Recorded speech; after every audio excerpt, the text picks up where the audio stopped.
We're gonna call the meeting of the Finance Committee to order. Please call the roll. Commissioners Rahman, Present. Long, Here. Howell is absent with notice. Cavell. Here. Smith Charles. Whitebird, I am here. Hoffman, Present. Markle. Here. And I'm sure you have a quorum. Great. Let's all rise for the Pledge of Allegiance. I pledge allegiance to the flag of the United States of America and to the republic for which it stands, one nation, under God, indivisible, with liberty and justice for all. Next up, we have approval of the minutes from September 6th. I need a motion. Commissioner Cavell, supported by Commissioner Rahman. Any comments or changes? All right, let's prompt the vote.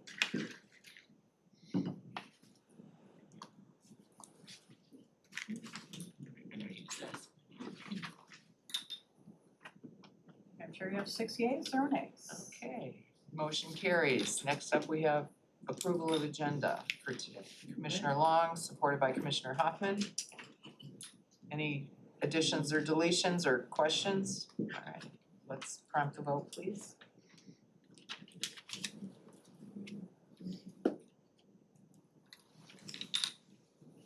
I'm sure you have 6 yeas or nays. Okay. Next up, public comment. Is there anybody from the public who would wish to address the Finance Committee this morning? If so, please go to the end of the table and you'll have 3 minutes.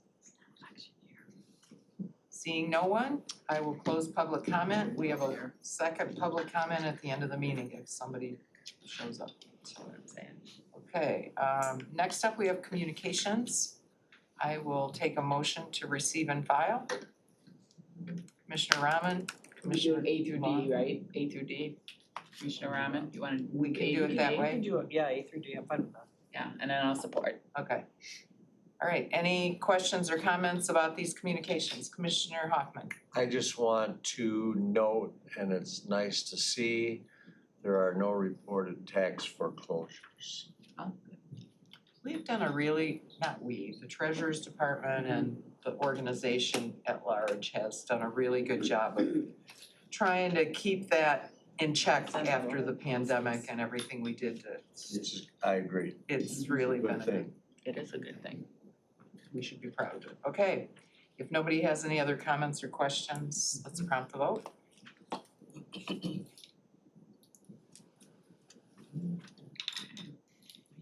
You have 6 yeas or nays. Okay, excellent. That finishes our communications. Next up, we have our department recommendations, starting with item 8A, amendment with the City of Novi for assessing services. Motion, Commissioner Rahman, Commissioner Hoffman. All right, Mr. Lohmeyer, welcome.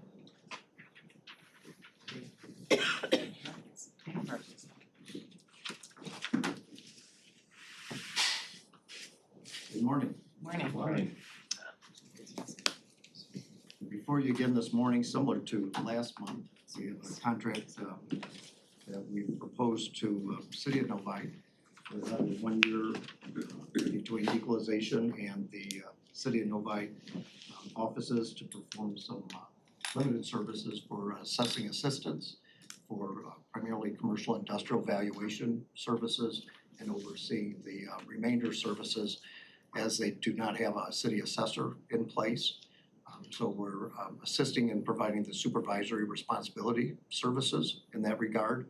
So we'll be doing the heavy lifting on commercial industrial, just like we did last year, overseeing the other services, helping out with board review. And then their deputy assessor is still proceeding with the efforts to gain her Michigan Master Assessing Officer certification, which I understand she's passed her report requirements. And then this past Monday passed her examination requirements. So she'll still have to get her certification from the State Tax Commission and go through that whole approval process. And we'll help out through the rest of the year and then next year through board review processes and rollover.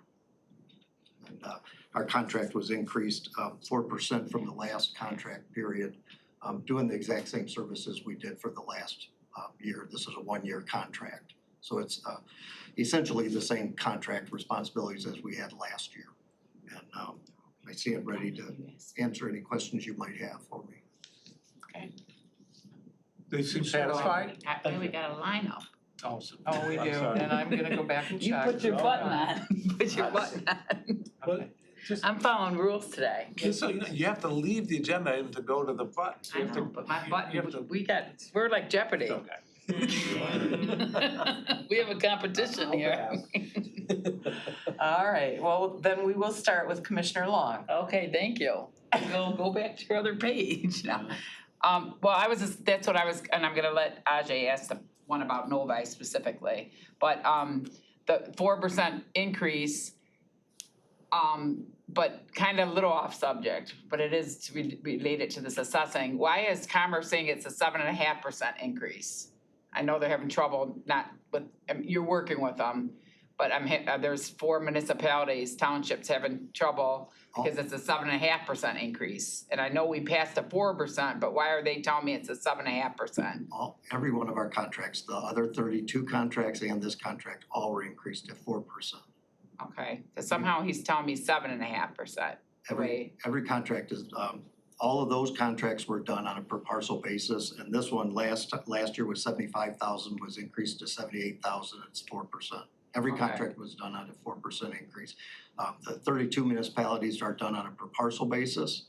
Those were increased at 4%. If you take what we did last year and you compare to this year, it was they were specifically done on a 4%. Okay, and are you working with them, please? With Oh. Commerce? We work with. Okay, work with I mean, everybody. because I know they're not signing this contract, like how Novi did yet, so I'm just asking for some help with that. They're having trouble with the increase, so I think they're talking. I haven't heard anybody specifically tell me that they had a problem with the increase, but every contract was done at a 4% increase. We Okay, took- I'm we took hearing the- it, so, Well, right. nobody has approached me at okay, all that they had an issue with the percentage or the okay, contract pricing.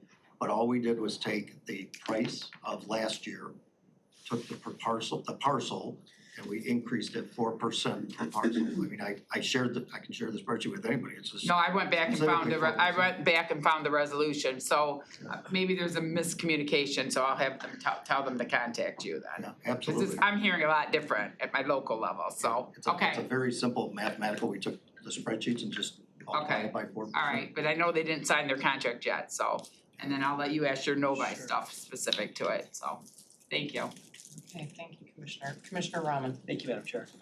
So to that end, I guess I just wanna get some clarification. So you mentioned for this previous year, you provided the service to City of Novi because they don't have someone in place. Yes. We're hoping that they will, in short time, get someone in place and eventually they will take it over and do it on their own. Is that I correct? would be elated if they did that because this is a lot of work doing Okay, City of Novi. So with my boss sitting there, okay. Kyle, I would love if City of Novi had their own assessor, because I love Novi. And Commissioner, I love Novi tremendously, but it is a tremendous amount of work, so I did, so I know it's a tremendous amount of work. It is a great city, it's a great community, great assessing staff. Okay. We have a great deputy assessor who just got her master, so it's a great honor to continue to do their work. They have a great quality assessment product there, but we did just do a 1 year because we're hoping that I they saw do that. fulfill their assessor's role. So cost aside, to Commissioner Long's point, were there any challenges or any issues you had as far as, assessing for City of Novi? Is there anything we should be aware of or? It's a lot of work. I mean, Other than it that's a being a big lot of challenge. work, That's a yeah, big I challenge. understood. It's a tremendous amount of responsibility and work, but Okay. we handle it with open arms and we do a lot of high quality work with it. It's a big community. The commercial industrial is a lot of work. To do the quality of service that we provide, we take it real seriously and we oversee it with a lot of due diligence. And we go down and I sit in on a little bit on board reviews. We take that responsibility with a lot of care and attention.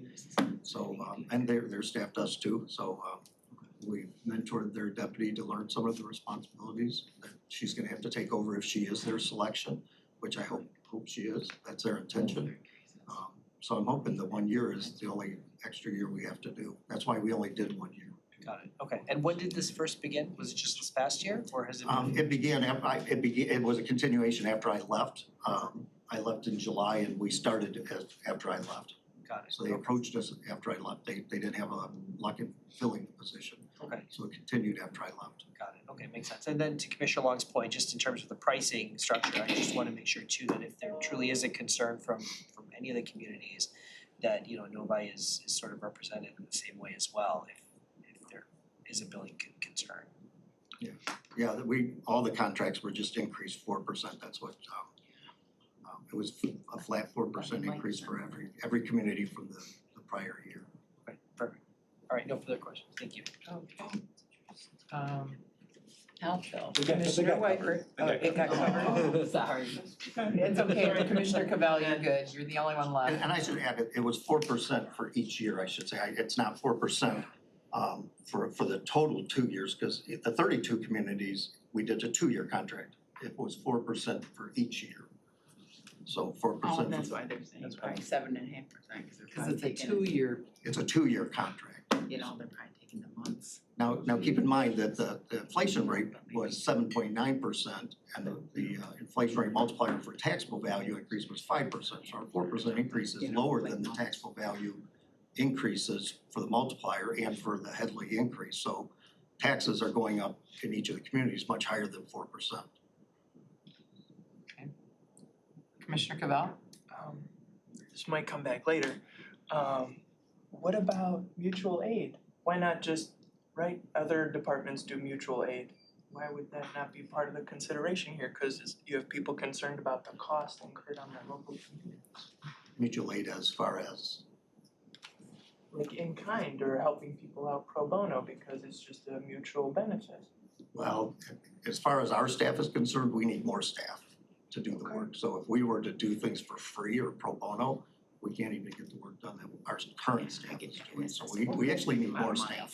Okay, So just for the work we have. okay, thank you. Okay, anybody else with a question or a comment? Seeing none, let's prompt the vote. Did you ask that nobody is okay with us, you guys? Hmm? Nobody's okay with us? You remember the whole thing from last year, right? 6 yeas and 0 nays. Okay, Yeah. thank you. Just making sure. All right, next item is item 8B. Thank you, Mr. Lohmeyer. New service with the City of Highland Park for access to Oaknet connectivity and Clemis. I'll take him. Moved by Commissioner Wyper, supported by Commissioner Rahman. Good afternoon. Good afternoon. Yes, sir, yeah, close, oh, round up, Morning. afternoon, whatever. So, yes, so City of Highland Park has expressed some interest in joining Clemis. I think the Clemis board has approved their membership. They are willing to pay upfront, I think it's $35,000 to cover the onboarding costs for them. I believe they're adjacent to the city, Dover County. With the request. Our business is expanding, I guess. It is. Not sure I like that, but you know, I mean, there's, we've had those conversations. Yeah. we have, and obviously there's some demand for the service, but we need to make some longer term adjustments, I think. Okay, first I have Commissioner Cavell. Yeah. Make sure you get the money up front. Thanks. Well, so first, Clemis, this might be a sheriff question, but has Highland Park not been in the Clemis system? Isn't that super integral for like policing? So They haven't been in it before, That makes me right? wake up. so they're new to Clemis Right, and they're, in general. Highland Park is Wayne County, right? Right, yeah. You should know that. Okay. What are, when I looked at the agreement, I don't know if I fully understood, how do we then help as Oakland County? So they get access to the software for Clemis, so it's, I think there's license plates, background check stuff, so it's basically the police package that they would have access to. And then the radio system as well.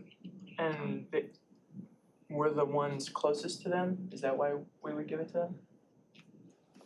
I think that's a factor, so, they have their own police department, but I think that they wanna, like the Gagetown one that I think came through last month, it was like less than 1 square mile, there's one sheriff there. And their reasoning was that the state wanted electronic submission of the tickets and they don't have the software to do. So it's kind of an economy of scale thing, I think, from a software perspective, but then there's also, they share on the, maybe the sheriff would be able to speak to this more authoritatively, but they share on the criminal intelligence stuff as well, Sure. right, so. Okay. Why aren't we doing mutual aid? I mean, Highland Park is like a $50 million water debt and 16,000 residents. They don't have a school district anymore, right? Like, why don't we just give them the license for free?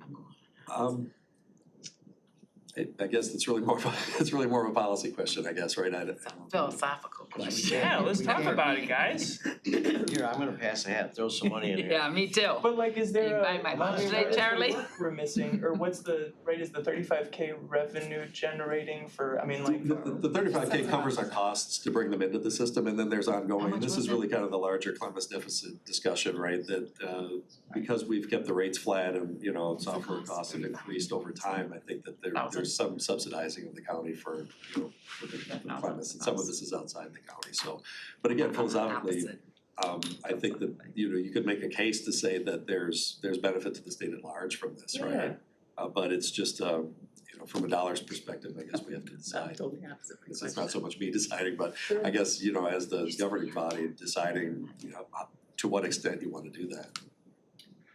How many communities do we provide Clemens for? I don't have an exact number. And they're all over the state, really, they're not just Oakland County, okay. I mean, also just to say, and I'll yield back or be done, but like 35K is a special project, and that's the whole cost.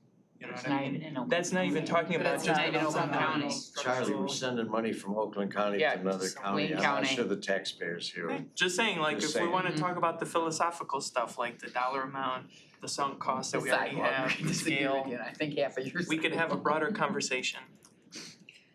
Clemens is a very complicated subject that we Totally. have brought up a few times and we don't have a complete solution to. This is interesting to me that Highland Park wants in and that they've got the money up front. That, I don't know why I do it before. okay. Commissioner Long and followed by Okay. Commissioner Rahman. Thank you, Chairwoman. On an opposite note, here I am saying on the 35,000, you said we're collecting that before we start, right? Because it is Highland Park, they owe lots of money for water. So, okay, thank you. I'm opposite of Charlie, I'm like, get your money in your hands first. And it's not in Oakland County, so we're doing them a service, helping them, so. They're paying for a service. Okay. Yeah, paying for a service that's a great service, so, thank you. Okay, Commissioner So we Rahman. get paid. Thank you, Madam Chair. So mine's a little bit more of a generic question. So Clemens is sort of a universal system, right? It's not something proprietary to Oakland County. Oakland County did develop the system, but it's used by other counties and CBTs, yes. Okay, so maybe that helps me understand, because I'm wondering why somebody in Wayne County comes to us in the first place. Like, wouldn't they approach Wayne County for their IT needs, or? So, there are software packages that do clemency like functions for sure, and it would be, other these districts have the option to have their own software. I guess, and I don't know, I haven't had any direct conversations with the consumers of this to see what the relative advantages might be. I mean, I think there's some benefit to this, pooling of the police data. Other than that, I don't know. So presumably there's another software system, so if they're not part of Clemens, as clearly they haven't been, there's another version that does sort of the same thing, or? Yeah, there's commercial software packages that offer similar functionality. And it's also possible that other entities have developed their own version of Clemens internally, I don't know. I see. Okay. And certainly the smaller departments seem like they're pencil and paper, right? So the Gagetown example, they didn't have an ability to do the electronic transfers, so I think it's. But to your point, when you're looking up license plates, right? I don't know that space at all, I don't pretend to know it, but I would assume every police department throughout the state has the ability to look up a license plate. Yeah, maybe that wasn't a great example, and I'm, not having a law enforcement background, I'm not exactly sure how all that works, but so we do have a 911 dispatching system that's available. We have we're going under the state MPSCS radio system for the police, so that's another piece of this. I think there's a dispatching function that's within Clemis. There's something called Clear, which I think is Clear and Lead, I think do the background checks, and there's like a mugshot capability that's in there as well. So I think it's a fairly comprehensive law enforcement software solution, but there are others. And does it bring any liability upon us? Because now if our footprint is extending clearly beyond Oakland County, and it sounds like we're already there, so this isn't anything new. Right. But if in the event something were to fail or there's an issue, what is the liability, or I guess what are the repercussions to us as a county? From a legal perspective, I'm not sure. So we I guess to the point that we have this pre-existing condition with other non-Oakland County entities, I guess this would fall under the same umbrella as that, but I don't know from a legal perspective what the answer to that is. I'm assuming that's been worked out since we've done this before. I don't know. Yeah, and I'm not a proponent of, well, it's always been done this way, so let's keep doing it this way. I've always hated that line of thinking, Mhm. because I like to know, right? I mean, if something happens one day, where does that leave us? Yeah, and I suspect that there's an answer to that, I just don't know. Don't know. It's more of a legal thing. Sure. Yeah. Understood. Okay, all right, thank you. Okay, thanks, Commissioner Rahman. Anybody else have anything? Any questions? Chairwoman Markham, this is Mike Keys with the BOC staff. I just wanted to let you know that a part of this motion will be a requirement that the IT department include a list of all of the communities that are using this service and the other services in the upcoming IT report, quarterly report. So just a reminder to look out for that. Thank you. Yeah, that's Thank you. perfect. All right, Yeah. let's prompt the vote. Perfect. This cute little baby. You have an hot flash? No, I ran back over here. Sure you have 7 yeas or nays? Okay, thank you. All right. Motion carries. So you got it. Thank you. Thanks. All right, next up, we have item 8C, sponsorship of the Greater Detroit Comedy Festival presented by the city of Pontiac. Need a motion? I was gonna blow your mind. So before we get into that, I'm going to abstain. The lawyers told You me wanna to say that. explain yourself? You wanna explain don't why? know. But if someone asks, I guess I'm supposed to. Because one of the people that would get money from this is my boss at my day job. So this isn't for her work, this is like a side project, she does comedy on the side, but she would get money and Oh, I don't know Just if you have to, feels because like I you don't should get do money. well, right, well, I don't know, I talked to my wife and she said, sounds gross, don't do it, so I'm just not gonna do it. So I'm not gonna vote. Under Roberts, the motioner is usually in support, and I wanna leave myself open. So I'm happy to second if anyone wants to support. Second if anyone wants to. What would the motion be, to allow him to abstain? No, the item C, 8C, She's just moving she wants to support, you need a motion for that. Oh, I need the motion. oh, I see It's what you're saying. 15,000, I was thinking they were asking for 385, So somebody wanna make the motion? this is for 15,000. I'll make Read it. it better. Just out of good Oh, you're gonna vote? camaraderie. Oh, you can, oh yeah, you can't vote no. I know. Commissioner Wyper will support it. This is Commissioner Powell's item, but she has a family emergency today, so she couldn't be here to speak on this Maybe someone topic. else made the motion. So You might wanna just wanted to vote let you no. know. Okay, Commissioner Hoffman? Well, I just have to say, and I respect you and do whatever you want, however, I don't know that you need to do it. Right, You only one vote, you're not a deciding vote. and you're not, you're not gaining money from it personally. I and- think it has to be you personally or your family.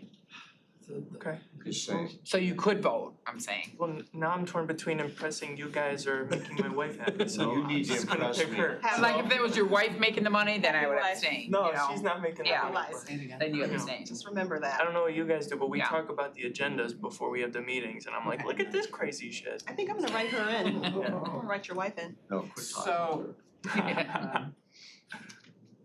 What's your Okay. last name?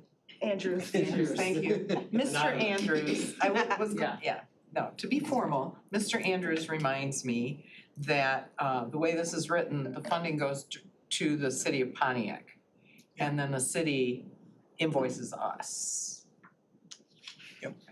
So that's Yep. another step out of that loop. Correct. Okay, just so you know. Okay, are we ready to vote on this topic? What do you mean by invoices us? So we donate something to Pontiac. Why would they be invoicing us? Is that- Chairwoman Markham, this is Mike Keys again from the BOC team. I can certainly speak to the item if you'd like. Yeah, please do. We're confused. Just a couple things to remember, important about this item is it is a $15,000 request. There is a requirement that the city of Pontiac matches that $15,000. As well as been pointed out by Michael Andrews, the money will be going directly to the city of Pontiac for the sponsorship of the event. And to Commissioner Charles's question, when we have these sponsorships, one of the requirements from purchasing is that we receive an invoice for that sponsorship, exactly what we will be recognized or given for those dollars. And so that will take place with this item as well, where we get that invoice before any funds are released. You'll notice from the motion language that in addition to that invoice, we are requiring proof that the matching funds have been released or have been spent. So the invoice to 15,000. So different from setting up an interlocal agreement for the Urban Cooperation Act, they can just invoice us for 15,000. Okay. Invoice 15. Procurement. Okay, Okay. all right. Okay. I think we're Oh, ready to there's have some the vote. abstaining I'm stuff now. supposed to say something from the Okay. lawyer. I am a subordinate of one of the parties to the event. So I don't wanna vote for this. There's more words, but. So you're a no, or you're an abstain? No, I'm an abstain. abstain. He wants to abstain, so we could just. Nicole, the lawyer for the county, sent me and Penny an Okay. email saying to say this. Okay, Upon the didn't read advice it. of Corporation Counsel, Thank okay. you. Thank you. because there Okay, was a that's fine. personal conflict for the Right. reason you stated. Okay, Thank you. somebody got that recorded? Yeah. Yeah. Okay, all right, let's go ahead and prompt the vote. Forever now. Oh, yeah, there's. It's all about the disclosure. Yeah, you could just disclose it. Madam Chair, you have 5 yeas and 1 nay. Crazier Okay, things one happen abstention. probably. There was One a nay. abstention, right. One abstention. She corrected Way to herself. stand up for what you believe. All right, motion carries. Next up is item 8D, the 2023 third quarter financial forecast and budget Just amendments. get so many of them. They're all going in. Why did you say my page is currently on? I can't be mad at it. All right, I need a motion. She hears everything. For item D, Madam Chair. Commissioner Smith Charles, supported by Commissioner Hoffman. Wake up, y'all. Very good. I like my name in the minutes. I know. Me too. Mix it around. I have page unavailable. I have page unavailable too. So do I. I did. They did. I did. And it still did it. It said, sorry, that Yeah, that mine page did is too. currently unavailable.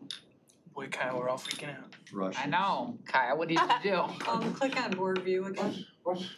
Do what? The page is unavailable. Unavailable. Morning.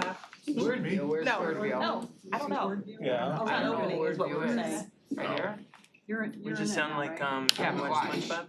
Okay, Yeah. wait. Okay. Kids are older, okay. We sound like those little lemmings, the little sardines. Oh. The page isn't loading, the page isn't Yeah. loading. Okay. Yeah. So Yeah, it took me out. Yeah, I didn't yeah. leave the meeting, but I, Yeah, I'm on that too now. Can I just arrow backwards? Never arrow backwards. really? Is that a computer thing? Yeah, I don't have, does anyone have it? Rescinds what I don't have it. I don't have it. That came back on. They got kicked out of the meeting.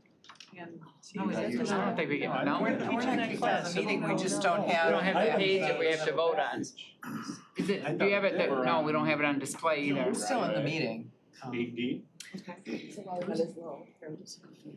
Start using That's great for our coffee today. Yeah, you can see the agenda, but not the item. Right. Oh, yeah. Yes. She got You it? know, it's a different vibe, kind of. Yeah, yeah. It's the, It's not a bad thing. it's just something of note, yeah, maybe it's the change of the seasons? Yeah. But if You know what I understand? Well, we've got the If you percentage. get stressed the first couple weeks, we would never see things. If you go to the item, then this is what shows up. And there's extra and you got, and summer's over and you have to be sad and it starts to get It's cold. not like a bad thing, we're questioning everything. It doesn't say that it has to be there. I mean, I read this at the last We meeting. need to get rid of these Yeah. pictures that mean nothing to us. They're supposed to be the park.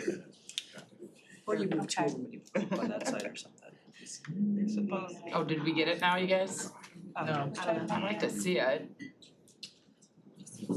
the suspense is building. Oh, now try to go back. This is, Where do I go? I think try this way.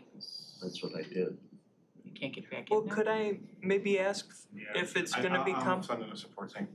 if it's gonna be complicated, could I ask that we just get the verbal report and then they send it later? Cause we're receiving and filing something and we can move it on the board if something bad happens in the documents we didn't find until then. we'll let them work on the The paperwork other while. thing you guys could do is go to our OpGov meeting resources page. Mhm. As a Access separate tab. forbidden. We got access forbidden over here. We're really messed up. She Yeah, messed up mine. it should be there. But if you go No, to they knew it's do a Hoffman separate needs tab and the then access go is to forbidden. OpGov. He broke it. He's Used to be forbidden. OGov. But is that okay with everybody? I have no Oh, problem. Chair said they're gonna wait to see what. Well, it's not really a receive and file, this is a vote to go to the floor. Right. It's not a receive and It's not a file, so receive I'd and rather file. see it personally. Especially since Never it's, know what we're voting for, especially since it's in the Yeah, morning. if you go to our Open Open News especially tab, since go it's to not our a, meeting resources page. not a paper. It's You harder can to do find that stuff on my from the computer, iPad too. even though we save trees. You want me to do that? Do what? Yes, I'll just go whatever, to another tab and go to, and it will come up. How do we get back to you'll that? be able to see the packet, like what the public sees. Oh, but we can't vote.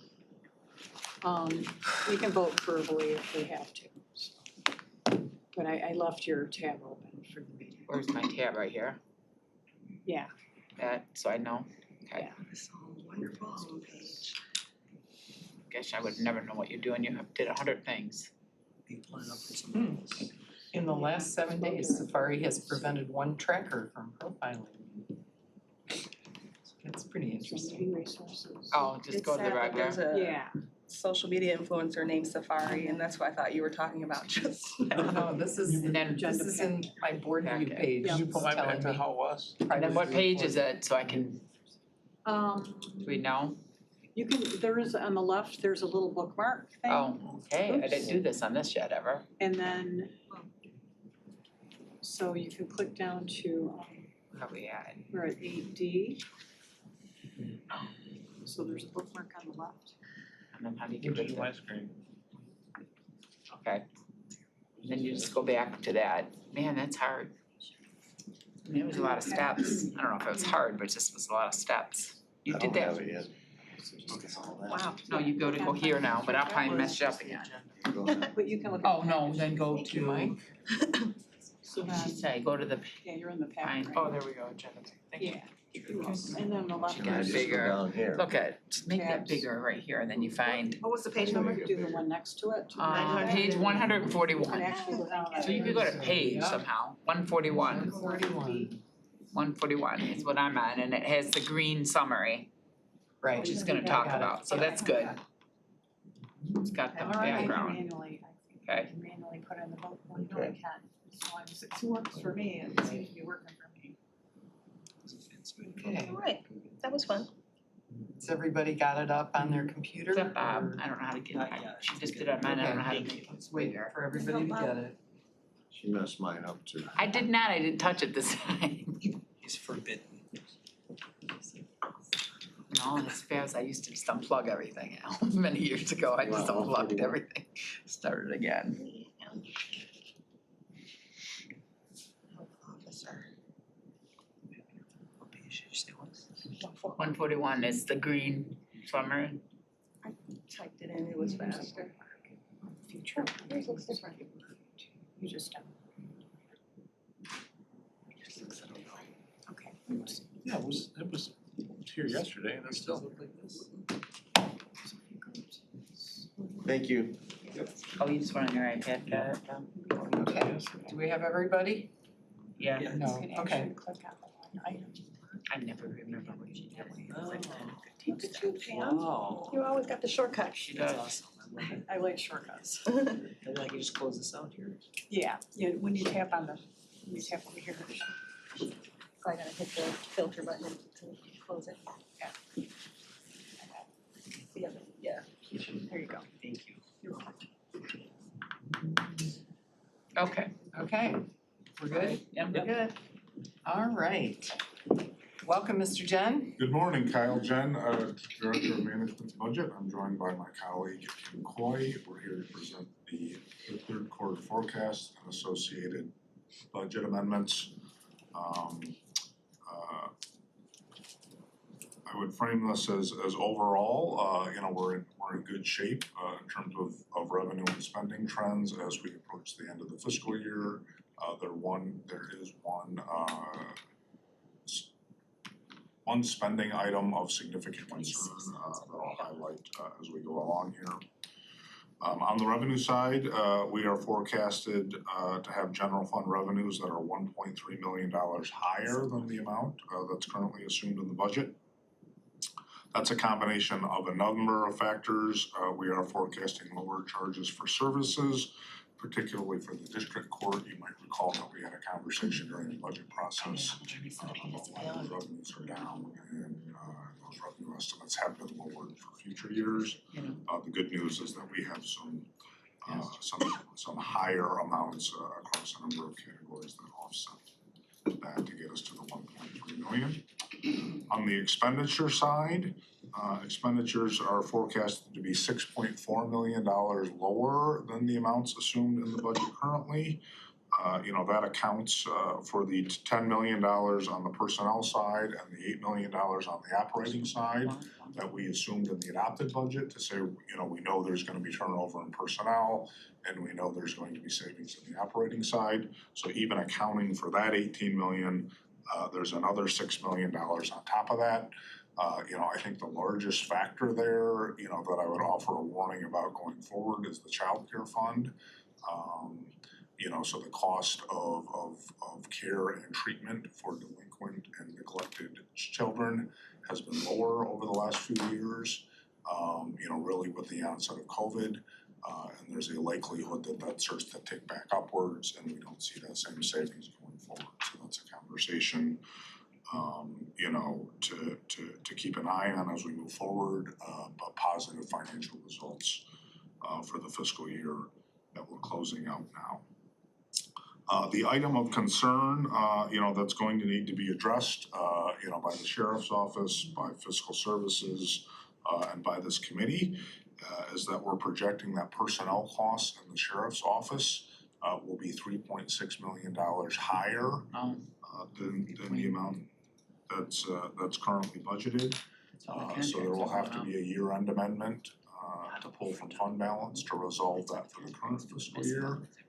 We have met with the sheriff's office and I know they're here and can explain some of the issues in a more articulate way than I can. But we're sorting through with them, how much of this is a one-time problem and how much of this is a problem that will continue to fiscal year 2024. And then how do we adjust the budget in terms of either reallocating resources within their budget or as a last resort, adding general fund, to the budget, which obviously presents challenges in terms of staying structurally balanced. There's a small over expenditure amount projected in the Water Resource Commissioner, but it's more of a technical item. It only totals $15,000 on the internal service piece. So overall, the current budget assumes $28 million in planned use of fund balance for one-time spending items for the current fiscal year. So based on this forecast, we'll be about $8 million to the good, and we'll only use $20 million of fund balance, which would leave us with a fund balance of just about exactly $200 million, which is 40% of our ongoing budget, so still at a very healthy level. There are other things that will affect that number, final revenue and spending numbers, as we close out the fiscal year, as well as some things that have been adopted by the board, in the fourth quarter, that will affect that number. So we will bring you the year-end report at the end of November that will account for all of those things and give us a final fund balance number for the general fund for fiscal year 2023. There are a series of budget amendments, as there always are with the quarterly forecast, most of which are technical cleanup items. The one I should highlight, that is a significant cost is the budget amendment for the Command Officers Association arbitration award. Because it's an arbitration award, which is binding upon the county, that did not come to you separately, as an item for consideration. There are significant costs associated with that. So for fiscal year 2023, the budget is being amended by $2 million general fund, which will need to come out of fund balance.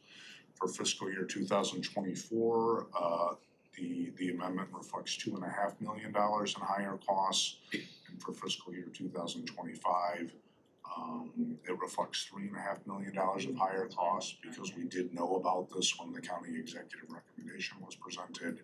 We did reserve the funds for fiscal year 2024 and 2025.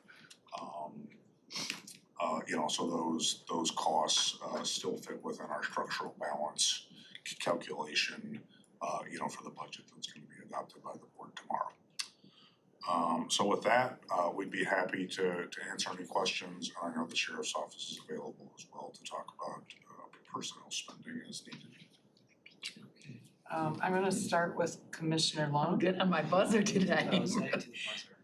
Okay, thank you. So Kyle, on the sheriff's office, the 3.6 million higher expenditures, is that and then under Sheriff Childs is here too, but is that the reason why the talk for the increase of the contract rates for the local municipalities?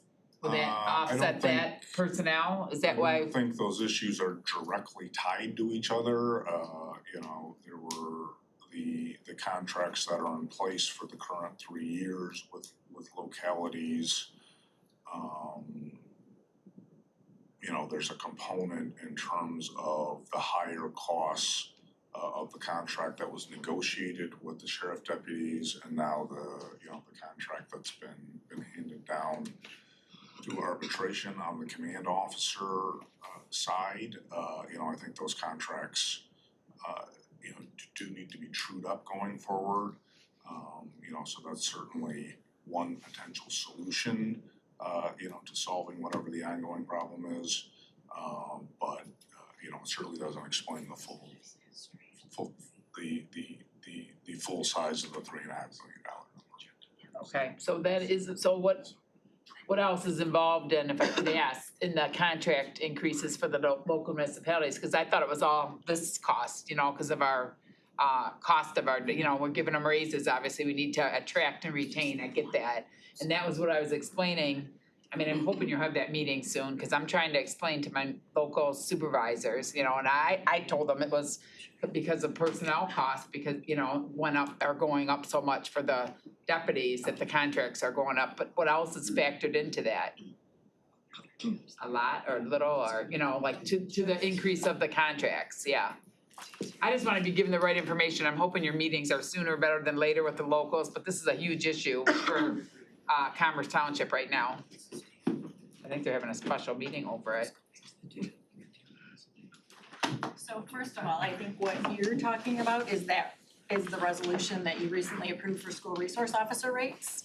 So that has been. No, not that one, the regular, the one coming up in 2025, just our local, deputies contracts. Which they don't have those numbers yet, we haven't even started. I know, but it's all going around, so But there's it's because of that resolution, it's because of that school resource resolution, and so Okay. we're looking at that, and some of those had some significant increases, so Okay. yes, I mean, what we're telling them right now is look for probably a minimum 10% increase and Right. probably higher because all of these new union agreements will be incorporated into that. But I Okay. think that's where the conversations But are is it starting. mostly, am I right, is it mostly personnel? I mean, it's just like when you have a business and you rate, you give all, like, we gave everyone starting rates way higher than we used to. So you raise your price of stuff, so I get that. It's But I a- was thinking it was mostly personnel, why these contracts are going up, or am I wrong? That's primary, that's probably the biggest part of it, Okay. that's a big percentage. Okay. But we also have the conversation that's been going on with Chairman Woodward about incorporating indirect costs. So there's an additional, I think it's gonna be 7% that has been incorporated that was not in previous ones, and that pays for, county general fund expenditures. So that's a new factor. There's Okay. body worn cameras, there's all kinds of Okay. new initiatives that will be included and put into those rates that were Okay, not so in it's, before. primary could be mostly personnel, but there's other factors that, okay, thank you. I'll yield, thank you. All right, I'm gonna go back to Commissioner Whitebird. Thank you. When at budget hearings, the 3.6, it was talked about that it's personnel and holiday and overtime and hospital watch and jail and the lack of people going into being deputies, right? And there's lots of overtime. I mean, that. Yeah, so right now, That's what we heard at budget hearings, so. yes, so Okay, so you're this correct. the concern is it continuing, right? That's how. Correct. Okay. So and I know the sheriff is worried about that trend, that nobody's going into law enforcement and, right? I tried to That's- get my son to go. So that's what the concern is, right? Is that if this is a trend that's sticking around, we're gonna have to deal with it as far as that number, right? We can't get away from that happening. We do need to plan for it. And getting away from it happening is incentives for people going into law enforcement and the academy, right? Correct. So, I mean, that's the bigger picture. Our job is to plan for it. If this is gonna be ongoing concern, we have to watch the trends, right? Yes. Okay. I mean, that's what you mean by is it an ongoing concern? Correct. And I'm not missing it, it's the hospital watch, jail overtime, lack of deputies, so everybody's having to fill in overtime. Yes. Okay. Okay, I mean, this was all talked about at hearings. Okay, is that it, Thank you. Commissioner? Commissioner Brahman? So my comments are actually the same as my fellow commissioners here, and just the thought that, I get how we ended up here. What is our solution? I know it's hard to say what is the solution, but I guess what are we doing to either offset elsewhere, or are we planning to just trickle in extra money from general fund for this moving forward?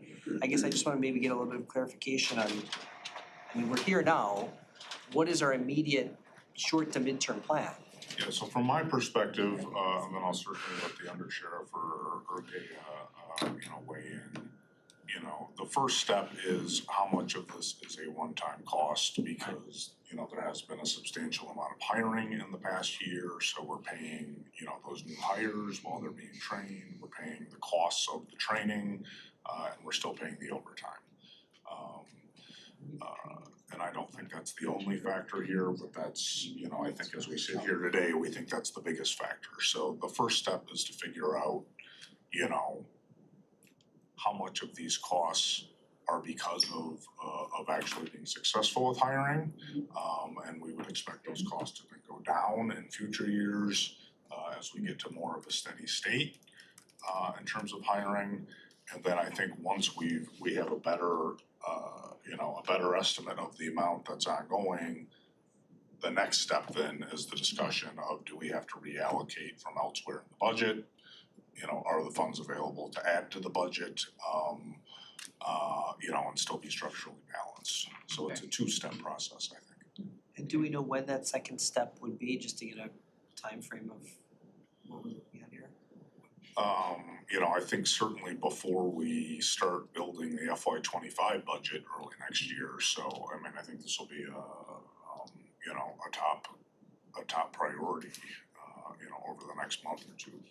When we met with Kyle earlier in the week, he nailed it when he said we've been a victim of our own success because we've hired so many. We're paying the new hires, but they're not trained for a matter of months. Right. So for those months, we pay their salaries, we have to pay overtime Yeah. to fill their positions. Yep. As those people come off training, we should have a better grasp of where That's we are true. with personnel. Think of that, 'cause And it's that not dollar. out. Yep, that's a good point. So the good news is our recruitment efforts have been very, very successful over the last couple of years. But however, we still have a turnover factor, so just for example, deputy ones, we've hired 65 in the last year. We have a turnover rate of 25%. So if you think about hiring that, and then currently we have 6 vacancies, so we're doing a really, really great job. If you recall, probably during the pandemic, we were up to 50 or so vacancies, so we're doing a really good job at hiring them. However, a lot of times when they go through training, they decide this career probably isn't for them. In dispatch, we have a 35% turnover rate, so we're hiring them, we're not But you still retaining them pay, right? necessarily. So we're putting in all of that effort and all of that time and money on training, and then they don't stay, and then we have to start over again. So this year was kind of the perfect storm of having those positions filled in training, paying people to train. And for part of the Makes sense. retention discussion, you know, I understand you're bringing them in and training them. Is there any steps along the way, or do they go through a full training only to then say, hey, look, I'm done and I'm leaving? Do we have anything to safeguard us a little bit? In the jail and in dispatch, we definitely give them an exposure early on so that they know what they're getting into. For dispatchers, they are offered the opportunity to sit in a room and watch, and a lot of people won't even come back for the interview. So we try and get rid of those early on in the process. But those that stick around, we do train them for those months, and sometimes at the end of training, they decide it's not for them. Sometimes at the end of training, we decide it's not for them. Sure. It just So- seems like a high number to me. I don't know the industry, but I mean, 35% is, That's That's a a lot. dispatch, the Dispatch other's is 25. very demanding, Yeah, 25 and then stressful 30. Very job. stressful and very Yeah. demanding, a lot to listen to, a lot to do. yeah. Very You gotta technical. multitask. So for example, we scheduled 105 dispatch interviews and only 41 showed up or completed it because they were offered that sit along, so they got to sit in the atmosphere and decided, you know what, not for me. So that's a huge. Yeah, I mean, it's Huge better number. before they do it, to know they can't do it. Perfect, thank you. 100 and something showed up, is that what you said? No, we scheduled 105 and then once they got exposure, only 41 of them completed the interview That's a lot- process. That's a lot at once. So only 39% out of what they schedule it, Follow through. you know, yeah, and then Wow. don't follow through because they decide it's not for I them. mean, And as they was find stated out they earlier, can't the do it hospital earlier. watches, we have no real control over that. And as of right now, today, when I looked, 23,000 hours this fiscal year, we don't have positions for those.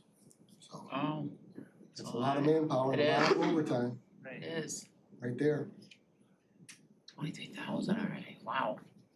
Is that it? Okay, next up, Commissioner Cavell? So I think what Kyle was saying is part two, and to reference your question, Ajay, is it's a policy discussion and your budget is your value statement. So you spend money on what you prioritize and care about. As we will soon see in agenda items 9A through E, we did this in public health and safety yesterday. We're gonna vote to up the sheriff's budget by more than $2 million in state grants, but also general fund matches and other general fund dollars. And then what they just told us is that we're gonna have to also pass something at the end of the year for a budget amendment to give the sheriff another $2.1 million. In addition to their $193 million budgeted thing that we're gonna pass tomorrow. Yes. So that's like 200, How much did you say in the last number? 193. Okay. So Oh, it's a that's their values budget. question, Yeah, that's their and budget. what you will see is item E is the health department requesting to delete 2 positions. One for a youth suicide prevention person that was only able to be part-time because their budget is small enough to be like that. And the second person is an HIV prevention person, which was also only part-time because their budget is that small. So the question isn't like, I guess the question is whatever you wanna ask, but it's a policy discussion that we shouldn't be asking them to tell us what to do. We should be deciding what the values of our communities are. So it's the opposite way. Kyle's giving us the information, we interpret it, and we can either say, shit, we gotta give the sheriff $200 million, and then 205, and then 210. But other departments also need money. And other departments don't have 1,370 employees, plus the 6 staff positions that they're getting in this budget. Which again, other departments ask for declines in their staff positions. Right, you were worried about the courts needing $1.4 million for abused and neglected children, needing lawyers? Like, that means they don't get that, cause the sheriff gets it. Like, this is our job. Thank you, Commissioner. Commissioner Smith Charles. Thank you, Chair. Totally dig what my colleague is saying over here. The one caveat that I'd like to elevate, again, the timing of everything, but I was able to get over to the forensics tour today. And learning from just public service, you walk through, what do you guys need? What do you need? What do you lack? And how can we help? And they are about 400 cases behind when it comes to, I think it was like DNA testing, ballistics, all that stuff. And so I asked, is it staffing? And they were like, no, it's not so much staffing as it is space. They don't have the space for the equipment to run these tests. And so if you, God forbid, or someone was raped yesterday, and the assailant was, they ran all the little tests and everything, it could be months and months and months. And so while I'm not here to suggest just an open check, I know as, if I were on the other end of a crime, I would want you all to have enough manpower and resources to be able to go catch the crook. And so that's why I bring this up, is because I think we, at least I do, sometimes when I think of sheriff, I just think about the guys on the beat, pounding the pavement and stuff. But there are a lot of structural things that go into the job of catching the crook. And so, or making sure they find the right person and not just catching a person that wasn't the crook. So that's why I ebb and flow with you on this. I'd like to know of that monies that was here, how much or if any, I saw forensics come up a little bit, but how much of it is in the administrative side versus the operation side? If you're able to, is it 60-40, 60% for the guys with the guns, and then 40% for the chemists and the techs and the analysts? Is that kind of how the breakdown goes? Because I'd hate for them to get penalized because we think everything is for the SWAT team, if you will. I don't know that number off the top of my head, but I definitely can get it for you. What the majority is, we would love to see our lab grow because we could use the space and the personnel. But I don't know what that percentage is.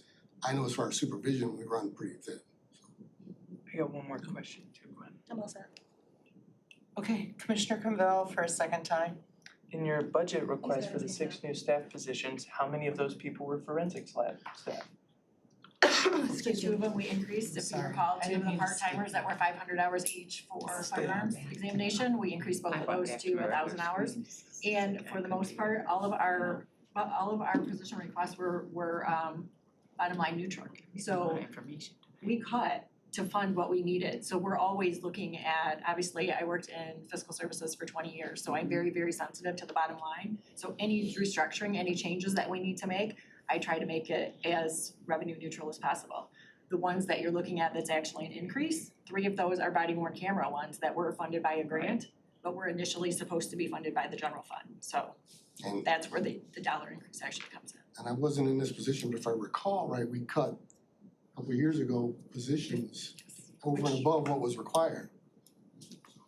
Which I think I shared with you recently in an email when you asked about that. Right.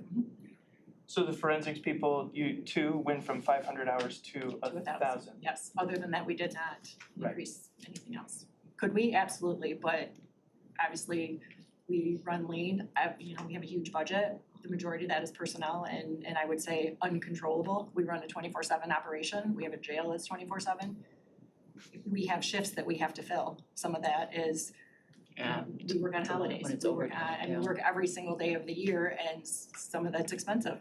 Well, I think this goes to our broader policy conversation is, again, to values is, yes, it's 24/7, yes, it's a tough job, but is it that there's 1,400 employees tough? Or like you were lifting up, Yolanda, is it those 1,400 employees, when you ask to go from forensics from 500 hours to 1,000 hours, that's 2 more people that are now like legit part-time instead of quarter-time.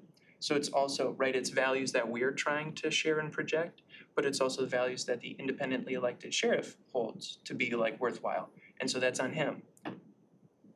And some of that we don't have control over, but a lot of it we do. Because again, they have constraints and worries that they have and priorities that they have, which I think are different than what a lot of us think. But saying that to say simply put is like for their budget ask, I mean, when has any of us said no to the sheriff? Like when have they not gotten something passed? So if they wanted 5 more forensics people to be at 2,000 hours, like a full-time person, I don't see why they wouldn't be able to get away with that. But they asked for 2 at 500 to 1,000. And again, I'm just using these as examples of like the conversations and the policies and the issues that we have. Like this is the complicated stuff. And if you recall, those 500-hour positions were previously funded by grant funding, and then the grant funding went away, so technically those positions should have been deleted. But we reallocated resources in our budget to fund them at the minimum that we could, and then at the first opportunity, increase them to the maximum amount, which is 1,000 hours, because we've heard the board say that you want more, gun, a quicker turnaround for guns, so. Right, which we appreciate. Yes, so we hear you, and we're doing what we can within our means to do that. Understood. Okay, Commissioner Wyper. And just in follow up on your comment about the $2 million that we just were told about, that came from arbitration, that we have to do that, right? Correct. We knew it was coming down, but we have that contract basically got handed to us. So we're doing that amendment, they had the right to go to bargaining, right? Unions, and they did that, so. Oh, what I'm saying more broadly is, do we need 1,400, a sheriff's department with 1,400 people? You made a comment about the $2 million added, so that was, the $2 million came from a contract came from arbitration, so. And then as far as public safety, we have $1 billion budget, the sheriff's budget is 200 million in the area. That is not out of line for $1 billion budget for a county our size of any municipality around. I mean, public safety is always the biggest portion of public safety, and we need to support the sheriff's department. So look at the end of the budget, it's 500 million this year. Commissioner, you Okay, made your comment. Anybody else? Cause I have a couple of questions and comments. Your turn. My turn? The positions in the jail that we used to use trustees, which we now have to use, county employees, or are we contracting out? The laundry, yes. Okay. Is that part of the increase you're seeing here? Where we No. were using trustees, but now we're contracting out? No, that's still being funded by ARPA. Oh, Currently? for right now, yeah. Oh, That's okay, gonna so what come too, happens though. when ARPA goes away? Yeah. Good question. We hope to reopen the East Annex building at some point in time. It's all dependent on the jail population. We've tipped the scales a couple times, but when that facility reopens, then we're prepared to hopefully be able to open our laundry facility again and resume that service. It's a great service. And we have reserved, That's a great we have service for reserved general fund trustees. dollars starting in FY '25 that, if those costs remain contractual, to ensure that those are, that there are dollars available to continue those services. I mean, that's one of the out-year budget pressures that, we had to figure out how to balance, within the 3-year budget. And that's us and Children's Village, because we used to do laundry for Children's Village, so they've had to contract theirs out as well. Okay, good to know. I will call on you in a second, but it's my turn. She had a few things. As far as the whole discussion, the philosophical discussion of where is the sheriff's resources to be concentrated is not something that the finance committee is, we're a piece of it, but it's a bigger conversation that includes administration, the sheriff, Human resources. us, and I guess what I would say is we're all, I think, encouraging the sheriff's department to be as progressive as you can with things like the gun buyback support and all of that. Try and cut where you can, because you heard it from all of us, your budget just keeps getting bigger. But I want us to remember that we also are supporting more than just the sheriff's, Oakland County. We also have sheriffs in Pontiac, sheriffs in, a lot of communities are using sheriffs as their police department. And that's part of what's driving our numbers so big, I think. If you were just doing the county stuff and you weren't being the patrol officer for all lot these of other Oakland communities, County. the numbers would be County. smaller as well. So am I correct in saying that? Absolutely. And that's offset by revenue, so if you look at our Right. revenue, then Right, it's paid for Those by some contracts I reasons, was but the talking about. number is big.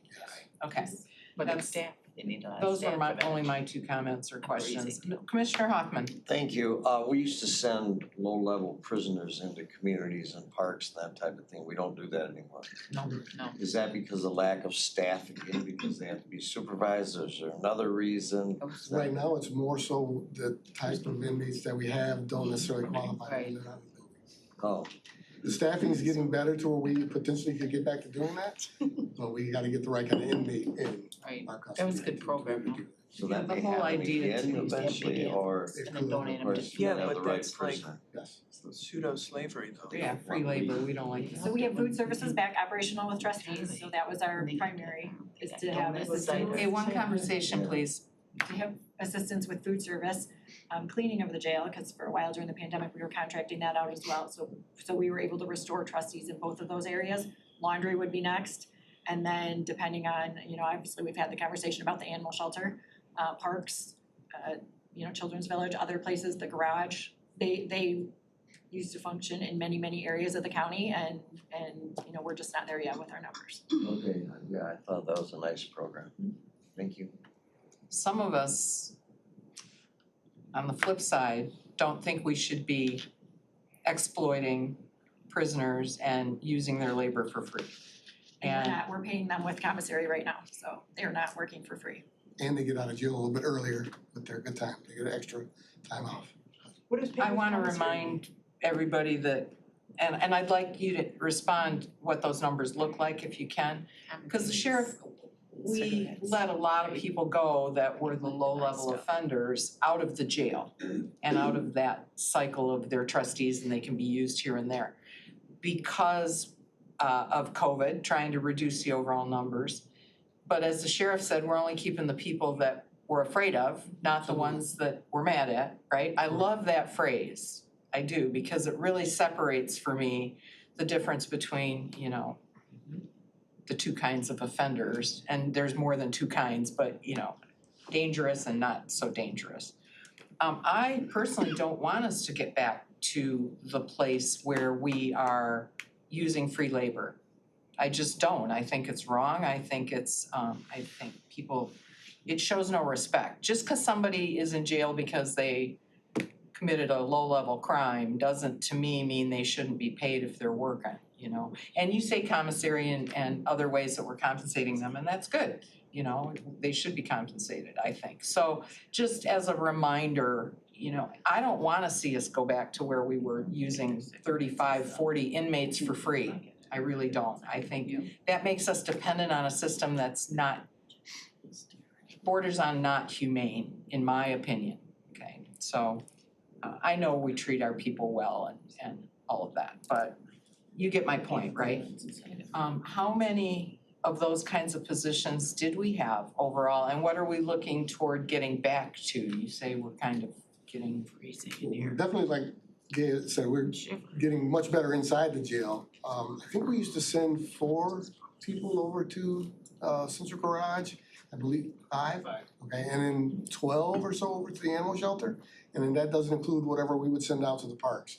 And yes, they do get some commissary, they get an extra day off of their sentence for every 12 days. They're a trustee, and know that they all volunteer. We don't force anybody to be a trustee. So, and there's other little privileges, they'll get an extra visit, things like that, so. That's where I was going with that, yeah. And they learn job skills. Yes. They learn They job what? skills. They learn job skills. Alright, And so much that right now, before COVID, we worked with Airmark. They were developing a into-work program where the people that work in the kitchen actually get a certificate when they're done, so they can go out and work at a restaurant, they get their food. And then we started that up now that COVID's kind of hopefully subsided. And expect to have a graduating class in a couple weeks. I think it'd be sous chefs or master chef. So they actually get their Serve Safe Yeah. certification, so they can walk into any restaurant. So if you go into a restaurant and Oh, see that's those, good. they get that, so they have a skill that they can apply immediately when they leave. And Airmark hires quite a few. They won't be able to work in our jail, but they can Right. go work somewhere else. That's good. Madam Chair. I like the way this has morphed, you know, thoughtfully. Commissioner Just Hoffman. one more comment, was- and your point's And then I'll well, come. your point's well taken about working for free. However, I have to believe that those trustees are happy as heck to get out of the cell. And not only do they learn something, they provide a service and they have a little bit of freedom. Yes, this time. And then they shorten their sentence too. I think that's all good. Thank you. And Commissioner Smith Charles for the last time, because we got a bunch of. Yep. Really, I was just curious about the service safe. They don't pay for that at all. It's through their No. working. No, Earmark has worked that into their, that's a service they're providing with their. It's about $500. All right, thank you, Madam Chair. And they get a Yeah, coat, transit, they get a hat, they get, so we will send something out when, if anybody's interested in attending the graduation, because we're really excited, it's our first one. Like the undersheriff said, just before the pandemic, I think they might have had the first class the very first week, and then then the world shut down, so that first class didn't get an opportunity, and so now we're reinstating it, and really excited to see what happens, because it's been successful in some other areas. We're pretty limited in the jail because it's a shorter sentence. They have it in a lot of prison systems where there's longer sentences, and it's, you know, they can even get a higher certification and then be employed in that facility, so it's a really good program. Okay. We are on back to the third quarter Yep, we're good. financial forecast.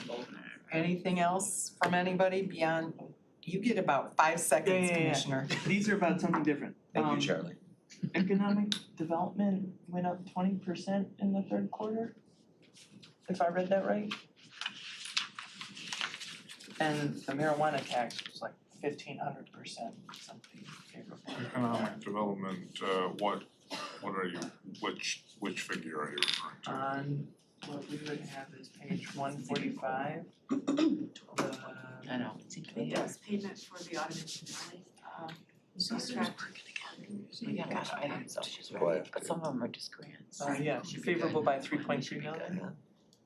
Oh, are you looking at the percentage, the 20.63? So that's just reflecting that of their overall budget, they have 20% favorability. Maybe I should. They're ahead on their, like, in terms of the year, so at the end I of should the if I fiscal keep year. still. And the largest factor is the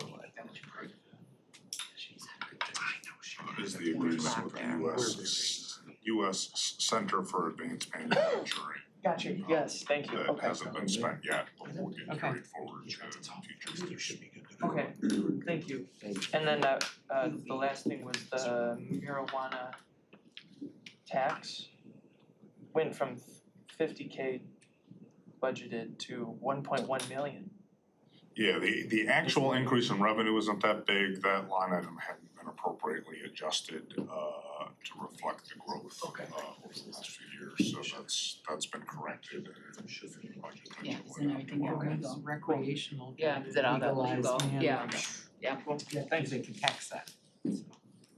Okay, with that, let's go ahead and vote on this. I wanna be mindful, several of us have meetings at 1, so I wanna be mindful with the group that we With us, try yes. and get through these items as quickly as we can. Okay, so let's go ahead and prompt the vote.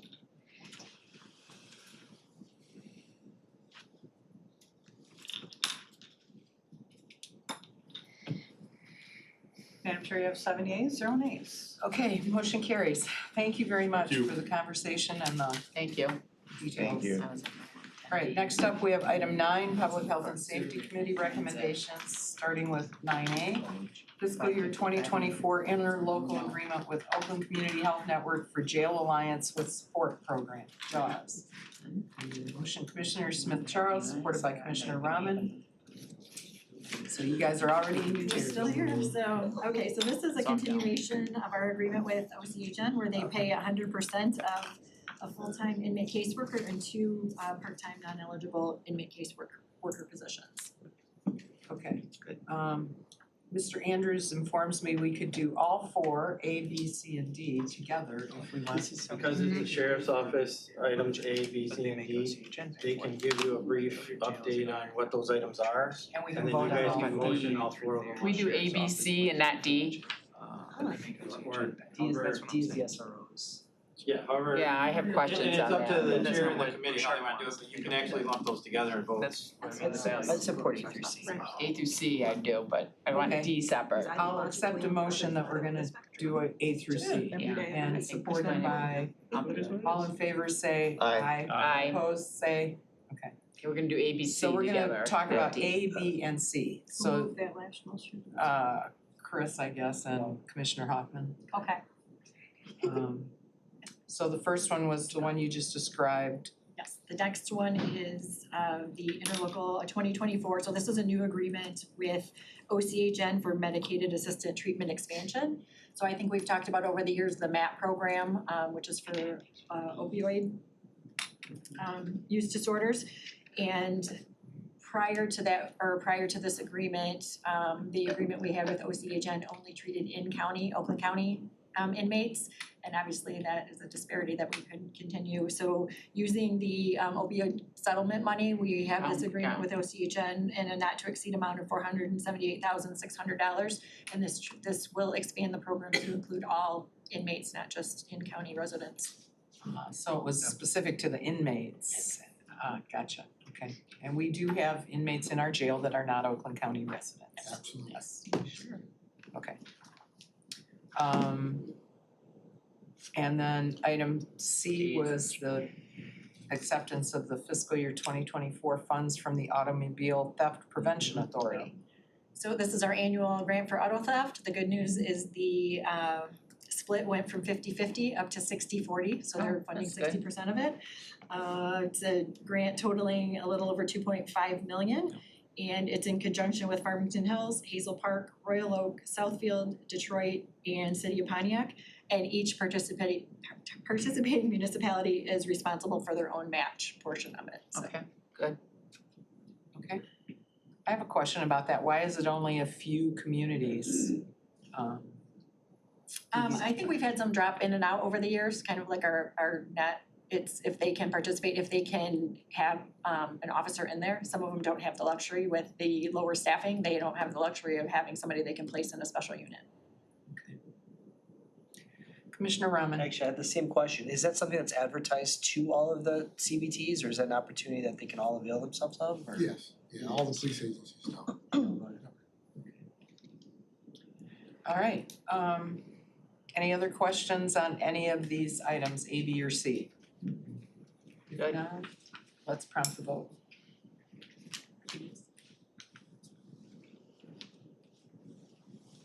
Oh, I like how she put 9A, B, and C on that too. Good job, Dan. Yeah, we're talking and she's getting all set up. She's at work right now. Yes. I didn't get a nice that it was on there right, you know? All right, so, Madam Chair, you have 7 yeas, 0 nays. excellent. Motion carries, all three of those are accepted. Next up, we have item 9D, the interlocal agreement with Oakland Schools for the 2023-2024 school resource officers. Motion by Commissioner Hoffman, supported by Commissioner Smith Charles. Okay, and this, yeah, so floor is yours. Okay, so this is a new agreement with Oakland Schools. They have requested to contract for 4 school resource officers. This is the agreement that the board, or the template that the board created and approved is what is before you today, including the new SRO rates that were developed. So what they wanna do is put an SRO at each one of their campuses. So they have 4 campuses, northeast in Pontiac, northwest in Clarkston, southeast in Royal Oak, and southwest in Wixom. Wixom, where? Okay. I didn't know they had all those locations. Let's see, Commissioner Long. Okay, so, okay, now I realize this is just for the 4 Oakland school locations for, Yeah, and each they're gonna technical have, campus. okay, so they'll have a office resource, and they agreed to the contract pricing. And then are they, I heard there was some, I don't know, disagreement, are they doing the dollar something on this officer too? Is that, okay, did that come out that that's legal or not legal? I think there was some language clarification, so I tried to stay out of that negotiation and keep that between the board and Corporation Council and Open Schools. But, so the language that is in here, I think might be a little bit modified from what you originally approved, but it is in here. Okay. But, and then Oakland Schools was satisfied with that after, I mean, I think it was, Contract. right. Okay. I'm just worried about that dollar not being legal. I know you are. Because I our am too, corporation council actually. never answered us, you know, so, okay. So, just, and I will call on you next, but just for clarification for my sake, we're saying the 4 Oakland Schools facilities will have an SRO, so like right over there, that Oakland No. Schools facility? That's the admin building. They have 4 technical campuses that actually have students. So Oh. students from local schools attend a technical school. They have Sure. all those programs, so it's for those 4 campuses. I've never seen one. Well, there's one, I know there's one in county. But Okay. where is it in Wixom? I I just never Right at Beck noticed Road. it. I didn't know Beck that they Road. were I didn't either, that's what I'm saying, out of all this time here. Beck Road Okay. between Maple and, Oakland Technical. yeah, I didn't I learned realize those something were new run today. by Oakland I didn't Schools really know and that's that. With specifically what you're, so we have 4 Okay. technical campuses. Okay. Is that Gotcha. OTEC? It's Okay. OS, well, Yes. I think it's OSTC now, but it used Oh, to be. wait, so is that where the kids go Yeah, for Volk School, for it used to folk be school? Yeah, yeah. Got it, I know that those exist, I just, because it was called the campuses, and it's like, I know, a light OTEC's just been went off. around for Thanks, 30 yes. years. Long time. I know. Yeah, I Got got it. Okay. I see Commissioner Cavell has a question. Yeah, I thought of this yesterday Got it. after our Okay. first committee. Does Oakland Schools not have like a security already? Like they don't contract with Securitas or something? Or- Thanks. Okay. Nobody else has requested to speak? Good, I got it now. Are we good? Okay, Still let's slow vote. back. Let's prompt the vote, please. I'm sure you have 7 yeas, 0 nays. Okay. Resource officer. Okay, so that was item D. Now, I think that was everything for the sheriffs. Thank you. Thank you very Thank you. much. Thank you for See ya. waiting. Probably see you tomorrow, huh? Be here. All right. So the next 3 are Health Department, Public Health and Safety, right? And so we could, according to Mr. Andrews, Motion to take up take up E, F, and G Yeah, at one that's fine. time. Commissioner Rahman, supported by Commissioner Long. Okay. And you're muted. Hi, everyone. Hi. Can you hear me now? Hi. Good morning. Actually, it's afternoon now. So the 3 requests I have in front of you, the first one is our comprehensive agreement with Michigan Department of Health and Human Services, or if you've been around a little bit, CPDC. We changed it a few times. So this is really our large operational grant that runs about 30 different programs. And we are asking to accept right at $12 million. This is what's given to us. We don't get to request this, so they tell us what they will give us to run these programs. That we are getting a little bit more this year, which is always good. But this also includes a sub-recipient for OLSA to run some of the external WIC clinics that are in the community. And we give them about $604,000, just over $604,000 for that sub-recipient. This does include 53 existing positions that are funded or through this grant. And then we're going to create 3 new ones this year that were contracted positions, but they will be not sub-recipients. They will be special revenue county funded positions full-time moving forward. So I will take any questions. Do you want to take questions now, or do you want me to go through all 3 of them and we'll take questions after? All 3. All 3? Yeah, let's do all 3. Okay, great. So the next one is our Emerging Threats Grant. So this grant actually started a few years ago when COVID started. And so now they really look at any kind of emerging threats. So hepatitis A, right, that's been in the news recently. Obviously, COVID is a big one. And this includes our we're still doing some COVID response. Obviously, there's a new booster that's coming out that's a monovalent that will be actually advertising very soon. We do not have it in-house yet. This also includes the regional lab backup. So if the state ever needed some additional testing, if they had some equipment down, we can assist with that, which is great. This is the sewer project that we talked to you all about. We've actually brought it a couple times. Now they're kind of lumping it all into one. And then this is any kind of PFAS response that we may do to assist the state. So this one, we're asking for a little over $6 million. We did have a significant cut, just right at $4 million this year. A lot of that was, actually all of that was around COVID, since we are kind of ramping down for that COVID response.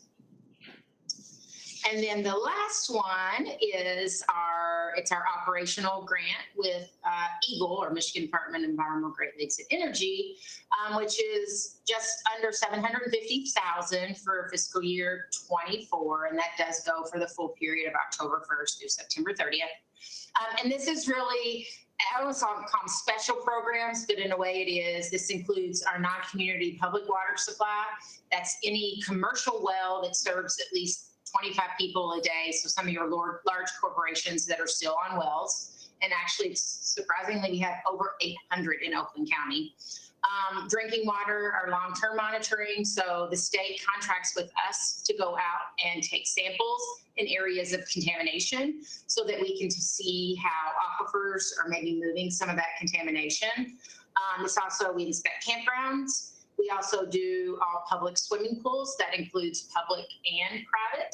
And then septic haulers. So if you see those septic haulers that are around that pump out septic tanks, we also inspect those.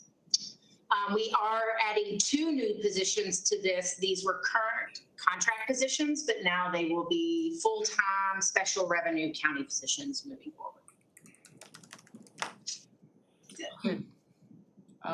Do we have anybody who cares to speak? We'll start with Commissioner Cavell.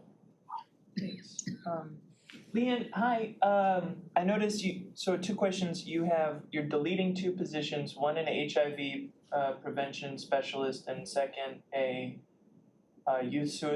teen suicide prevention specialist. So can you talk more about how that goes? And then the second question is, what does special revenue mean? What was the second question? I'm sorry? What does a special revenue position mean? Oh, special revenue just means it's grant funded. So the county, it's not general revenue coming from the county funds. It means it's some kind of grant. So it either comes from the state or the federal government. So then it could be more, well, just to make sure, so then it could be like more fickle funding because it's dependent not on our money, it's other money. Right. That's weird. It's coming from the state. Gosh, I wonder how many special revenue fund We have a lot.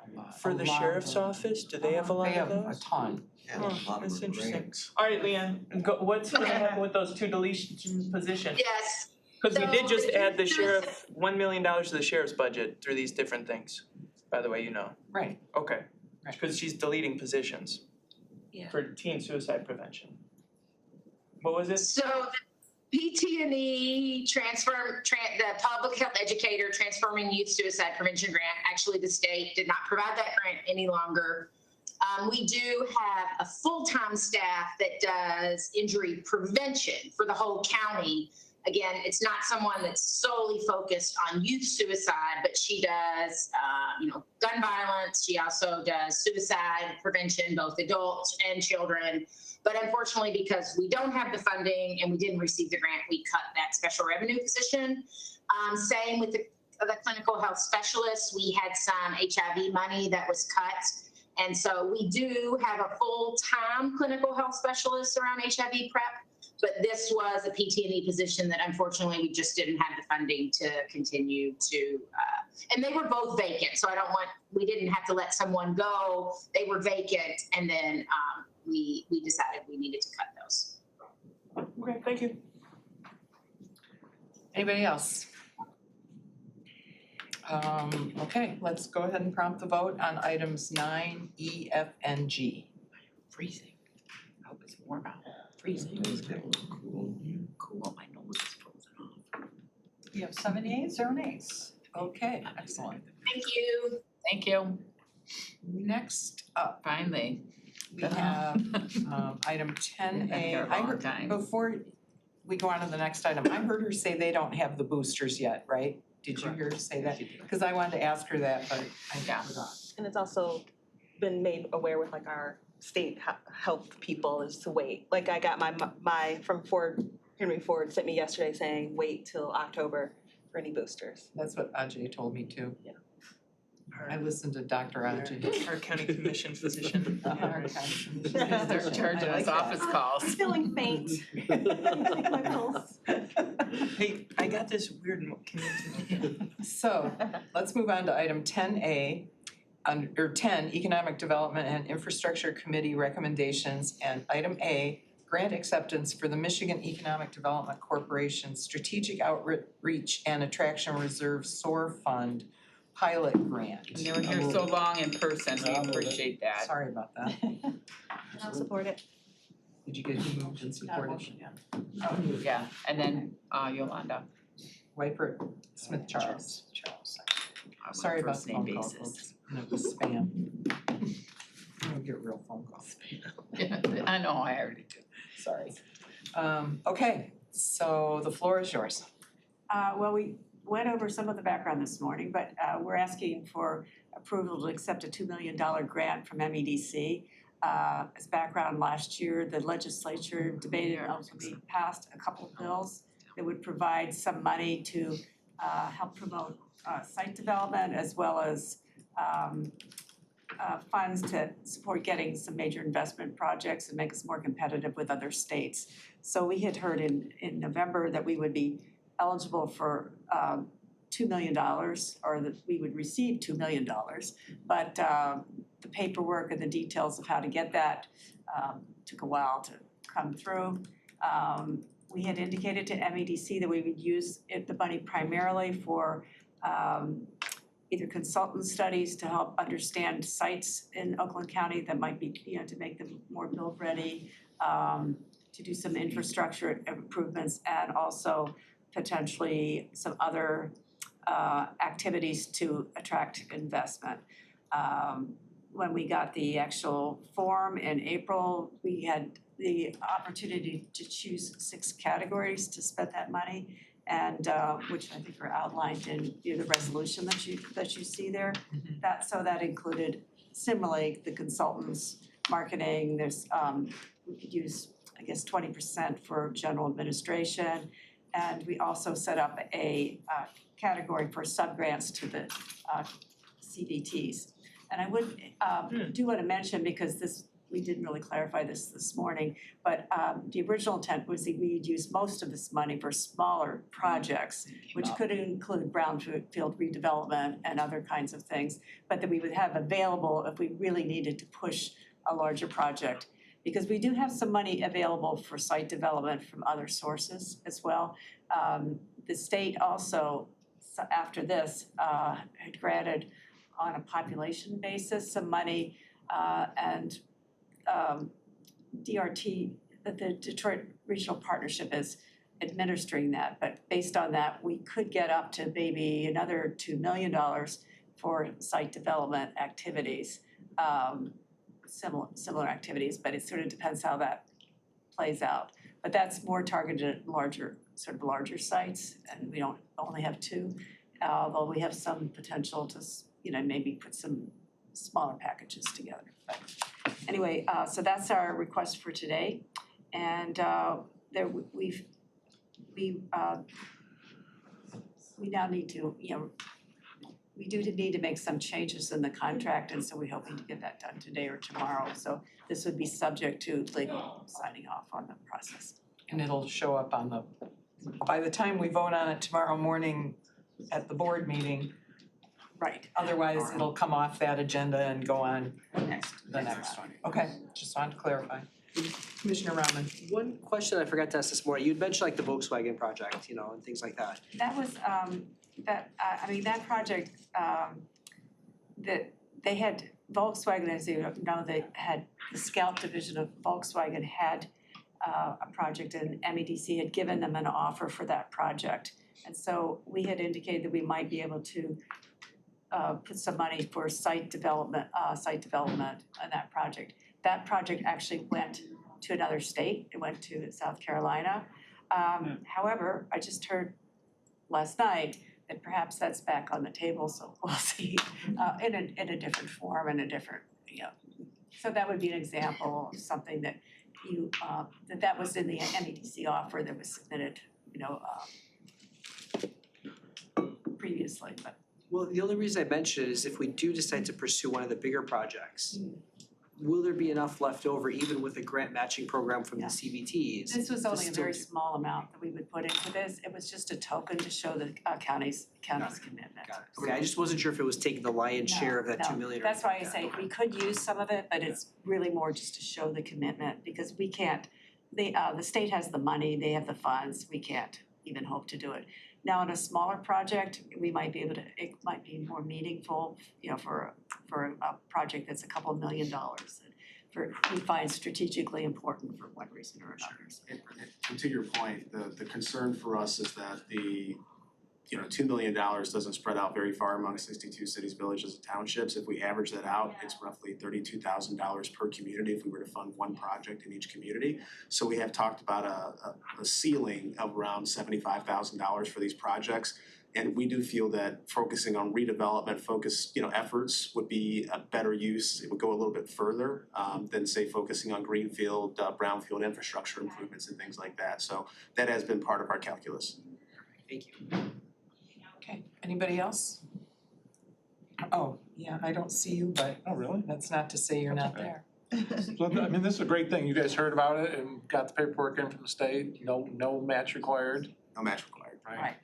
and it's gonna be open to all the CVTs. You're gonna do it strategically, put the word out. That is our plan, yes. So we convened a group of individuals from the department, so folks from our planning, our business development, our brownfield authority, and also the administration to work on what that program could look like, what the outline could look like based on the guidelines from the state. That team is working diligently on that and we'll take the next step after this grant acceptance is approved. The other thing that we've done is we put our business development folks out and had them talking to communities from Groveland to Southfield, trying to figure out what the projects look like, what the cost could be, what the activities that they would like to see paid for would look like, and what that match would look like from private investors or other sources. And then we've also got our internal teams working on mapping out these projects, these sites across the county, so we have a ready inventory and understanding of what the project sites look like. So even if we can't fund it with these dollars in the future, we know what's out there, what the state of those projects are, those sites are, for future purposes. And then one of the other things that we have done is work on in our fiscal year 24 budget, putting forward some dollars so that we can move some of these available sites onto our website. So site selectors, developers, and communities know where to go to promote them and they're a resource. And so we'll have a bank of good information as other funds come up, like this Detroit Regional Partnership money comes in. I mean, that would supplement this or add to the pool. And we'll have a list. Right, well, Yes. they have a program, the partnership has a program called the VIP program, and so we have several sites on that already. And then we're adding additional sites, I think we've given them a list of smaller sites, and so they're hoping to get about 50 sites on their website, so we're hoping to get quite a few from Oakland County on there. So those particular sites may be opportunities, certainly to get money from the DRP side. Maybe that's even something that we might want to add additional support for, depending on the situation. Okay, thank you. Commissioner Cavell, did you have a question? Yeah. So the 6 categories in the resolution, those are just kind of placeholder numbers except probably the admin. Right. Because you wanna have this fund be Well, the like $200,000 we can use pretty much however we want, so that gives us flexibility to move it into any one of the other categories. But Or just, yeah. the breakdown won't be necessarily this way in action. Not necessarily, but this was based on our estimates of where we would be likely to put the money, so there was some thought in terms of how we put the categories initially. What's the difference between an outside contractor or consultant and then construction? An outside consultant might be doing an environmental assessment, just a plan of what needs to be done to the site to make it build ready, whereas the construction is actually following through and implementing the recommendations. Okay.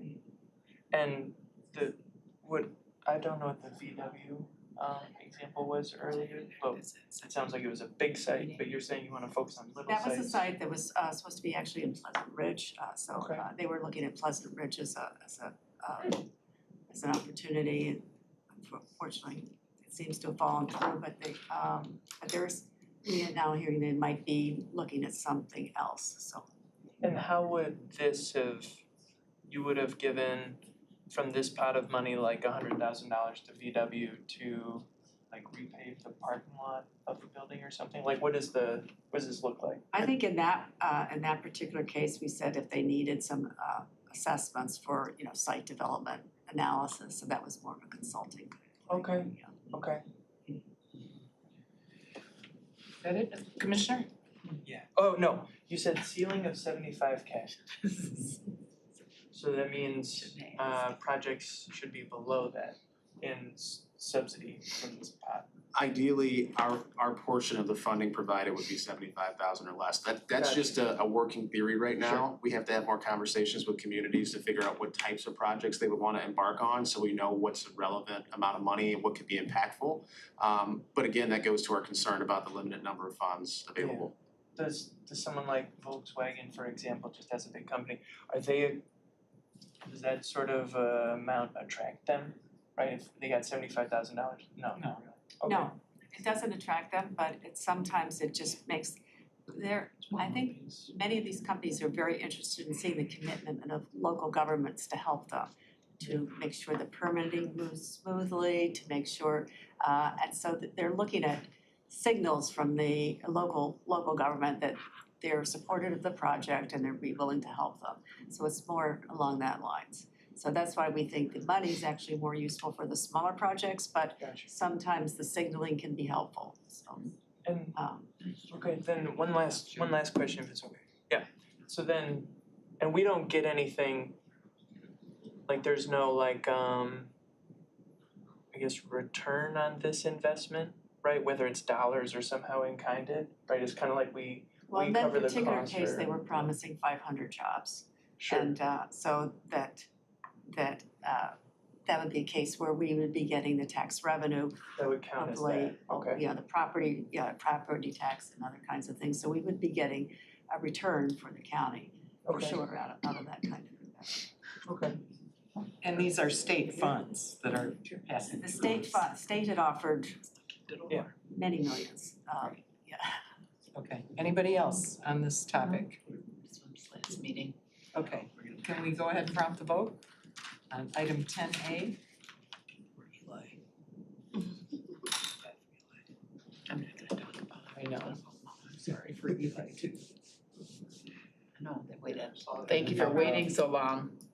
They were here in person a long time. Our pleasure. Madam Chair, you have 7 yeas, 0 nays. Okay, motion carries, thanks very much. Thank you. You have a good rest of your day. Have a good day. Appreciate it, thank you. We'll just They were here make for sure the time, you you know. have the lawyers all square before 9:30. tomorrow morning at 9:30. Yes. Okay, cool. All right, next up, we have item 10B, last item, appropriation of Oakland County Transportation millage funds for planning community transit service area development with partner transportation agencies. Commissioner Smith-Charles, Commissioner Cavell. We have Eli Cooper on the screen with us. Welcome. Good afternoon, and I know time is short, so I'm going to move quickly. The item before you is a recommendation for a budget amendment to retain a contractor consultant to do community transit planning and organizational development at the level of $550,000. The planning is technical work in terms of projecting future ridership. The organizational development is to work with our community transit partners so that they can develop their organizations to be positioned to accommodate the projected growth that comes out of the planning part of the study. And it will all be part of a large public engagement program where we'll be working with local officials, our local partners, to both supplement and confirm the technical analysis and to make sure that we know where people want to go, that we're not just working with transit authorities to deliver service where mapping analysis says, but the combination of the technical work and the public engagement will help us really refine and target the future services that are planned for under this program. I'll stop there and stand for any questions. If you wanna speak, please plug in so I can run down the list. Does anybody have any questions? Commissioner Cavell. I just wanted to ask Eli, there was in your PowerPoint, there was an interesting slide about seniors. How does that come into your consciousness? I know you're gonna contract with someone to then get a better take on senior issues and other things, but you put it in here for a reason, so please. Yeah, well, so the current service providers have an emphasis on what's called specialty transportation. Senior mobility, disabled mobility are their primary targets today. And so they're one of the key variables in forecasting future ridership. It's not that there's a particular issue, except it's important to know, and I've heard the expression a gray tsunami in Oakland County. So we do have the senior population is more frequent users of transit services, and the senior population is expanding faster than the general population as we look at the next couple of decades. So it is of key interest in this program area. Okay, thank you. Okay, if nobody has any other questions, let's go ahead and prompt the vote. Phil.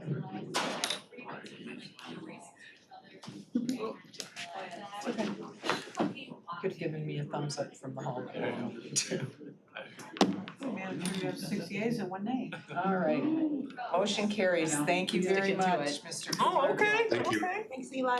I think All right, next up is public comment. Is there anyone here who wishes to address the finance committee from the public? Seeing no one, I will close public comment. Is there any other business? I call this meeting adjourned. Or something else, you know. These little